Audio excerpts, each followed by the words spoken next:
Hey guys, welcome back to SwissWatchExpo. And while we're all watching the Paris 2024 Olympics right now, I decided to talk about two watches that we have from previous Olympics, but they also have a very interesting history to them. So stay tuned and we're going to talk about a mega connection with Olympic Games.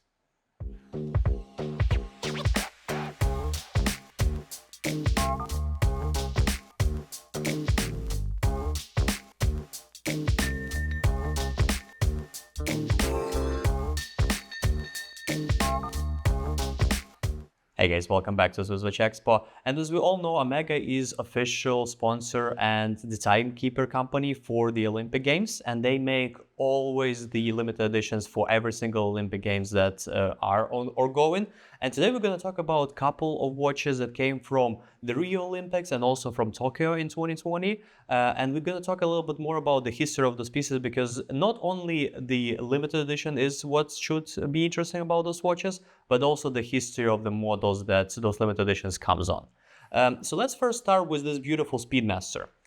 This is a Speedmaster Mark II, and this watch have a very interesting history with Omega. It was first introduced in 1969, and this was introduced as like newer and improved version of the classic Speedmaster that went to moon. In design of this watch, in kind of like engineering of this watch, it was always connected with the Omega Alaska project. Omega Alaska project was the project where Omega was trying to develop the watch that can go and withstand the temperature and pressure on the moon for the watches. It's ended up being extremely expensive, so the NASA decided to use just regular Speedmaster with manual winding movement. But from those developments, first of all came the Alaska Project Speedmaster, which is highly collectible right now, but also the Mark II, because in their development of the case, they decided to go with this barrel shape, which will help you to withstand the shock resistance and the temperatures for the watch. So when they marketed in 1969, it was the better and newer Speedmaster, and it's also have the very cool K-shape for that time. It was like pretty fresh, and a lot of other companies copied the design from Omega. So that's kind of like a true to the nature of 1970s. This watch was originally discontinued in 1974, but then Omega decided to reintroduce it in 2014, kind of with like a new updated technologies. And in 2015, they decided to use this watch as their limited edition piece for the Rio Olympics. So what is interesting about this particular watch?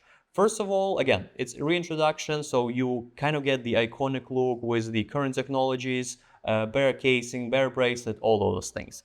But the cool thing about this particular watch is that in the subdials, they decided to go with the Olympic theme, and the subdials are made from gold, bronze, and silver to kind of mimic the places that you can earn medals on the Olympic Games. This is a limited edition of 2016 pieces. The watch overall is bigger case than it used to be through the history. It actually comes in 42.4 by 46.2 millimeter, so it will sit a little bit larger on the wrist, and it's powered by caliber 3330 by Omega. This caliber was highly used in their chronographs movements in between like 2015 2018. So you also will be able to see them in different variation of Mark II, Speedmaster Racing, and like a 38 millimeter Speedmaster that they come up with. So all of them are powered with this movement.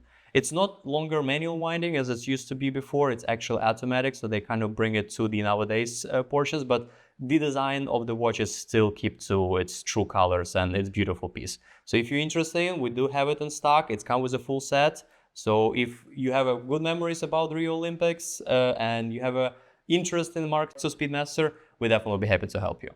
But now, if we're moving forward to a little bit more closer Olympics that actually took part in Tokyo, Omega also presented the Planet Ocean limited edition for those games. Similar story with Planet Ocean as with the Speedmaster Mark II. When this watch was introduced in 2005, it actually was better and newer version of the Seamaster. They decided to go deeper, they decided to go bulkier, they decided to go more resistant to the pressure. So this was introduced in 2005 and was made popular by 2006 movie with Daniel Craig, about the Agent 007. Absolutely perfect piece. It was originally introduced in two sizes, in 42 and 45. So it was bigger version than the regular Seamaster 300. It can go into deeper, up to 600 meters. And it also was introduced in black or orange because those two colors are the most connected to the divers because they can see colors, like with this color scheme, they can see the watch and what it shows the best under the water. But what we have up here is actually more updated model where Omega already went and produced all the sizes you can imagine for the planet Ocean. So up here we have 39.5 millimeter case, and it's powered by very updated 88,000 caliber.